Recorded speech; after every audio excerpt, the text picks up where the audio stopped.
तो हेलो सबको, स्वागत है आपका हमारी आज की नई वीडियो में। इस वीडियो में जो है हम बात करेंगे शुंगा, कान्वया और सतवाहना डायनेस्टीज के बारे में। तो चलिए शुरू करते हैं बिना आपका टाइम वेस्ट किए। सो जो शुंगा डायनेस्टी, अगर हम इनकी टाइमलाइन की बारे में बात करें तो सबसे पहले जो है शुंगा डायनेस्टी जो है वो एग्जिस्टेंस में आई थी। फिर इनके बाद आई कान्वा डायनेस्टी और फिर आई सतवाहना डायनेस्टी।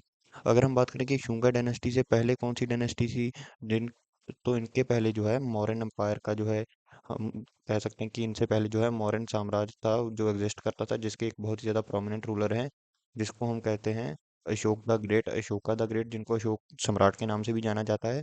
उनके राज के जो लास्ट जो थे मौर्यन एम्परर, जिनका नाम था पृथ्वी, वो जो है उनको जो है ओवरथ्रो करके जो थे पुष्यमित्रा शुंगा जी, जो इस डायनेस्टी के फाउंडर हैं, वो जो है खुद जो है एम्परर बने थे। और ये जो है ये कमांडर इन चीफ थे, यानी कि ये जो है ये मिलिट्री इंचार्ज थे मौर्यन डायनेस्टी के। और इन्होंने जो है मौर्यन एम्पायर जब वीक होने लगा, इन्होंने उसको ओवरथ्रो करके अपना राज जो है एस्टेब्लिश कर दिया और खुद जो है पहले रूलर बने शुंगा डायनेस्टी के। और अगर आपने अशोका, यानी कि सॉरी, आपने मौर्यन एम्पायर एम्पायर के बारे में जानना है तो आप हमारी वीडियो देख सकते हैं, उसके ऊपर भी हमने ब्रीफ में वीडियो बना चुके हैं हम। और अगर हम बात करें कि की फीचर्स, यानी कि सब कुछ जो शुंगा डायनेस्टी के बारे में आपके एग्जाम में पूछा जा सकता है, अगर हम उनके बारे में बात करें सो उनके की फीचर जो हैं, सो जब जो है डिक्लाइन हुआ मौर्य का, सो असल में जो है मौर्यन साम्राज्य जो है वो अशोका द ग्रेट के बाद जो है बहुत ही ज़्यादा जो है वो वीक हो गए थे मौर्यंस। और फिर जो सक्सेसर थे, यानी कि जो गद्दी के आगे जो प्राप्ति करने वाले होते हैं, वो बहुत ही ज़्यादा जब कमज़ोर होते गए, एक समय ऐसे आ गया कि शुंगास ने जो है, यानी कि पुष्यमित्रा जी ने जो है ओवरथ्रो कर दिया और मौर्यन एम्पायर जो है वो कोलैप्स हो गया। और इसी तरह जो है मौर्यन साम्राज्य का जो है अंत हो गया और जो है शुंगा डायनेस्टी अपनी एग्जिस्टेंस में आई। अगर हम इनके रिलीजियस इम्पैक्ट के बारे में बात करें तो जो पुष्यमित्रा शुंगा जी जो हैं, ये बहुत ही ज़्यादा इतिहास इनको एक क्रूर राजा मानता है हमारी हिस्ट्री में। ये इन्होंने जो है ये जाने जाते हैं परसिक्यूशन ऑफ बुद्धिस्ट, यानी कि हम कह सकते हैं कि एक तरह का भेदभाव, यानी कि हम इसको नफरत की तरह देख सकते हैं। यानी कि इन्होंने जो है बहुत सारी, ये भी माना जाता है कि इन्होंने बहुत सारे जो स्तूपास और बुद्धिस्ट मोनेस्ट्रीज जो है वो डिस्ट्रॉय किए थे। पर जो इनके समय में जो है सांची स्तूपा जो है वो इन्हीं के समय जो है, जब ये एग्जिस्ट करते थे, यानी कि ये साम्राज्य एग्जिस्ट करता था, ये खुद एम्परर थे उस समय, जो है सांची स्तूपा जो बहुत ही ज़्यादा फेमस है और एक यूनेस्को वर्ल्ड हेरिटेज साइट भी है हमारे। जो ये जो है सांची स्तूपा वो मध्य प्रदेश में एग्जिस्ट करता है। वो माना जाता है कि इन्हीं के राज के समय बनाया गया था। पर ये भी माना जाता है कि इन्होंने बहुत सारी बुद्धिस्ट मोनेस्ट्रीज को जो है डिस्ट्रॉय किया, बुद्धिस्ट स्तूपास को भी डिस्ट्रॉय किया। और ये जो खुद जो है ये हिंदू थे। अगर हम कैपिटल की बात करें तो इनका कैपिटल भी वही था जो पाटलिपुत्रा, यानी कि मॉडर्न डे पटना, जो कि मौर्यन साम्राज्य के समय था। और अगर हम इनके समय आर्ट एंड आर्किटेक्चर की बात करें तो शुंगास जो है इनका कंट्रीब्यूट बहुत ज़्यादा है इंडियन आर्ट की जो डेवलपमेंट में है। और इसमें आती है बुद्धिस्ट आर्ट, जैसे कि मैं आपको बता चुका हूँ सांची स्तूपा, जो कि मध्य प्रदेश में है, यूनेस्को वर्ल्ड हेरिटेज साइट है। वो भी माना जाता है कि इसी समय जो है बनाई गई थी। ये एक बहुत ही ज़्यादा अच्छी जो है आर्किटेक्चरल एग्जाम्पल है और आर्टिस्टिक अचीवमेंट है हमारे कल्चर की। अगर हम बात करें वीक सक्सेसर, यानी कि गद्दी के आगे आने वाले कमज़ोर कड़ियाँ, तो वो थे शुंगा डायनेस्टी जो है वो पुष्यमित्रा जी की जो है डेथ है उसके बाद जो है वो जो है डायनेस्टी एंड हो गई और इनके बाद जो है कान्वे डायनेस्टी जो है वो एग्जिस्ट करने लगी। सो उससे पहले हम बात करेंगे इंपॉर्टेंट रूलर्स की। सबसे पहले हम इनके बारे में तो हम बात कर ही चुके हैं, और ये जो है पहले रूलर थे, फाउंडर थे डायनेस्टी के। इनकी जो है मिलिट्री पावर्स और रिलीजियस पॉलिसीज के बारे में मैं बता चुका हूँ। पर इनके अलावा एक और इनके सक्सेसर हैं जिनकी बहुत बात होती है, वो है अग्निमित्रा जी, जिनके बारे में जो है कालिदास जी ने लिखा है। और कालिदास जी जो है ये बहुत ही जो है वेल नोन ऑथर हैं हमारी इंडियन हिस्ट्री के। इन्होंने जो है अपनी किताब, जिसका नाम है माला विकाग्नि मित्रा मित्रम सॉरी, उसमें जो है इन्होंने इनका जिक्र किया है। ये अग्निमित्रा जो है उनका अपनी इस जो है अपने वर्क में कालिदास जी ने इनका जिक्र किया है। और फिर अब हम आते हैं कान्वे डायनेस्टी के ऊपर। सो ये जो डायनेस्टी है ये बहुत थोड़े थोड़े समय के लिए एग्जिस्ट करी थी, यानी कि इनका जो टाइम लाइन है वो कुछ ज़्यादा खास लंबा नहीं था। अगर हम बात करें कान्वे डायनेस्टी की तो इनके जो फाउंडर हैं वो थे वासुदेवा कान्वे, जो कि अपनी डायनेस्टी के फाउंडर थे। जब शुंगा डायनेस्टी जो कोलैप्स हो गई उसके बाद ये जो है पावर में आए। और ये जो है ओरिजिनली ये ब्राह्मण्स थे और इन्होंने जो है देवाभूति जो है लास्ट शुंगा किंग, यानी कि शुंगा डायनेस्टी के लास्ट सक्सेसर, उनको ओवरथ्रो करके ये खुद पावर में आए।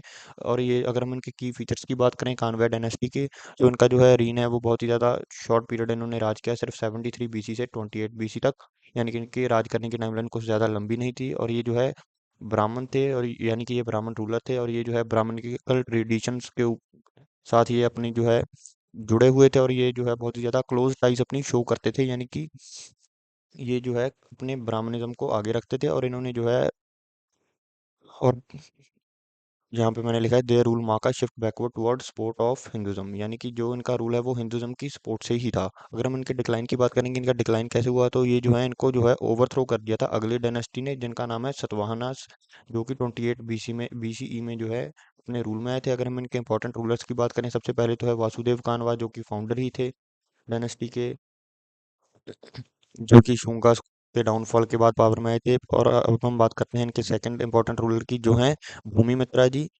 जिनका जो है एक जो है कानवा पावर के ऊपर इन्होंने भी बहुत अच्छे से रोल किया। ये भी एक इन्फ्लुएंशियल लीडर थे, आपने बस इनका नाम याद रख लीजिए, वैसे तो इतना डीप पूछा नहीं जाता, सिर्फ इतना ही पूछा जाता है एग्जाम में। तो अब हम आते हैं सतवाहना डायनेस्टी के ऊपर, जिसके फाउंडर जो है सिमुका जी हैं। सो जो सतवाहना डायनेस्टी है, इसको जो है आंध्रा डायनेस्टी के नाम से भी जाना जाता है, ये इंपॉर्टेंट है, आप नोट कर लीजिए। सो ये जो डायनेस्टी है, इसके जो फाउंडर हैं सिमुका, ये जो है इसको आंध्रा डायनेस्टी इसलिए कहा जाता है क्योंकि जो इनकी ज्योग्राफिकल जो है, हम कह सकते हैं कि जो इनकी ज्योग्राफिकल एग्जिस्टेंस है वो आंध्र प्रदेश के एरिया में भी है, और ये इनके जो लिंक्स हैं, जो आंध्रा पीपल हैं, वो यही लोग थे।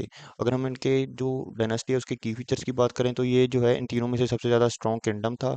और ये जो है पावरफुल डायनेस्टी थी डेक्कन की मौर्यंस के बाद, यानी कि मौर्यंस के बाद इतनी पावरफुल डायनेस्टी कोई ही यही थी, यानी कि देखिए मौर्यन के बाद यही दो डायनेस्टीज आई थी जिनके बारे में हम ऊपर बात करके आए हैं। उनके बाद यही जो है एक ऐसी डायनेस्टी थी जिसने जो है बहुत बड़ा हिस्सा जो है कंट्रोल किया हो सेंट्रल और साउदर्न इंडिया का। और इनके अंदर जो आज की मॉडर्न स्टेट्स हैं वो है आंध्र प्रदेश, महाराष्ट्र, मध्य प्रदेश और कर्नाटका। और इनका जो कैपिटल है वो भी महाराष्ट्र में ही था, जिसको हम मॉडर्न डे पैठान के नाम से जानते हैं, पर उस समय का जो इसका पुराना नाम था वो था प्रतिष्ठा।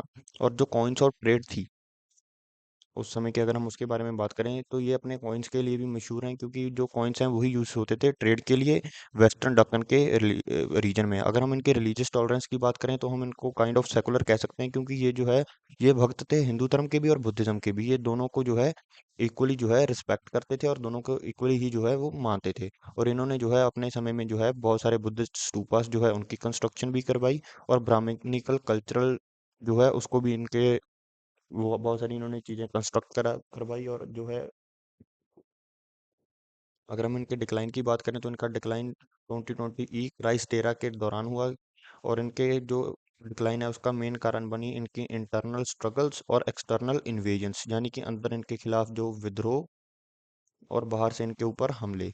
और इसी के कारण इसका नतीजा ये हुआ कि ये जो राज था ये छोटी छोटी स्टेट्स में जो है बट गया, और इनकी पावर जो है वो खत्म होते चली गई। अगर हम इनके इंपॉर्टेंट रूलर्स की बात करें, तो सबसे पहले बात आती है सिमुका जी, जो कि इस डायनेस्टी के फाउंडर थे, जिन्होंने दक्कन में अपना रूल एस्टेब्लिश किया। और फिर आते हैं शिवास्कनंदा जी, जो प्रोमिनेंट रूलर्स हैं, पर इनमें से ये जो है लास्ट वाले दो ये ज़्यादा इंपॉर्टेंट है। सबसे पहले आते हैं गौतमीपुत्रा और फिर आते हैं वशिष्ठीपुत्रा। और अगर हम गौतमीपुत्रा जी की बात करें, ये सबसे ज़्यादा फेमस जो है फेमस रूलर थे अपने राज्य के दौरान, क्योंकि इन्होंने जो है क्षत्रपास जो थे उनको हरा दिया था जंग में बहुत बुरी तरह से। और ये जो है अपनी मिलिट्री विक्ट्रीज के कारण ही जाने जाते थे। और ये भी जो है इंपॉर्टेंट सिग्निफिकेंट रूलर थे, क्योंकि ये जो है बुद्धिज्म के सपोर्ट के कारण भी ये जाने जाते हैं। अगर हम इनकी अचीवमेंट्स की बात करें, अगर इनकी इकोनॉमिक प्रॉस्पेरिटी थी, तो इनकी जो बढ़ती जो इकोनॉमी थी वो एग्रीकल्चर, ट्रेड और क्राफ्ट के ऊपर टिकी हुई थी। और इनकी जो ट्रेड है वो दोनों ही थे, क्योंकि जो इनलैंड ट्रेड है वो तो एग्जिस्ट करेगी जहाँ पर आदमी होंगे, पर यहाँ सोसाइटी होगी। और ओवरसीज ट्रेड भी इनकी बहुत अच्छी खासी थी। अगर हम इनकी कल्चरल और रिलीजियस पैट्रोनेज की बात करें, तो उनकी वो मैं आपको बता चुका हूँ कि बुद्धिज्म और हिंदुज्म के तरफ इनका जो है बरोबर झुकाव था, यानी कि किसी तरफ भी इनका ज़्यादा झुकाव नहीं था। अगर हम इनके एडमिनिस्ट्रेशन की बात करें, तो इनकी एडमिनिस्ट्रेशन जो है वो बहुत ही ज़्यादा वेल ऑर्गेनाइज थी। इन्होंने जो है अपनी एम्पायर को जो है प्रोविंसेस में जो है डिवाइड किया गया था, और इनकी जो प्रोविंसेस हैं उनको कंट्रोल करते थे महामात्रास। अगर हम कंपैरिजन की बात करें इन डायनेस्टीज की, सो इन डायनेस्टीज के ही अगर आप टाइम पीरियड दो देखें, वैसे तो टाइम पीरियड आपको कुछ याद करने की खास ज़रूरत नहीं, वैसे भी आप एक बार गो थ्रू कर लेना।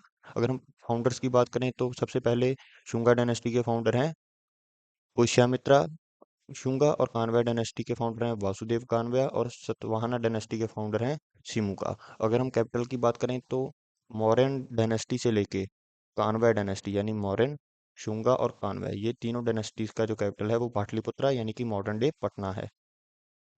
और अगर हम सतवाहना डायनेस्टी की बात करें तो इनका जो कैपिटल है वो है पैठान, जो कि मॉडर्न डे महाराष्ट्र में पड़ता है। अगर हम रिलीजन की बात करें सो शुंगा डायनेस्टी का रिलीजन जो है वो हिंदुज़म था। और कांगड़ा डायनेस्टी का रिलीजन जो है मेजरली ब्राह्मणिज्म हिंदुज़म था।